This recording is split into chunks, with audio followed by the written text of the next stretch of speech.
अभिनेता रितेश देशमुख हा प्रेक्षकांचा आवडता अभिनेता. रितेशचा अभिनय प्रेक्षकांना खूप आवडतो. मराठीसह अनेक हिंदी सिनेमांमध्ये रितेशच्या अभिनयाची जादू आपल्याला पाहण्यास मिळाली. तर रितेश लवकरच OTT द्वारेही प्रेक्षकांच्या भेटीस येणार आहे. रितेशने TV9 हिंदीला दिलेल्या मुलाखतीत त्याच्या भूमिकांच्या निवडीबद्दल भाष्य केलंय. मी सहसा अशा भूमिका टाळतो जिथे मला शिवीगाळ करावी लागेल. एखाद्या भूमिकेची गरज म्हणून त्यात तसे संवाद असले तरीही मी ते करणार नाही.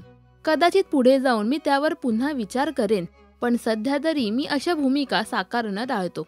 भविष्यातही अशा उग्र भूमिका पडद्यावर साकारणं मी टाळेन. कोणत्या प्रकारचे चित्रपट करायचे असा प्रश्न असेल तर त्यासाठी माझी काही विशेष मापदंड नाहीत. त्या वेळेनुसार माझे विचार बदलत जातात, असं रितेशने यावेळी म्हटलंय. तर मी आजपर्यंत कोणतेही अपमानास्पद पात्र साकारलेले नाही, कारण मला असे वाटले नाही की मला ऑफर केलेल्या पात्रांसाठी गैरवर्तन करणे आवश्यक आहे.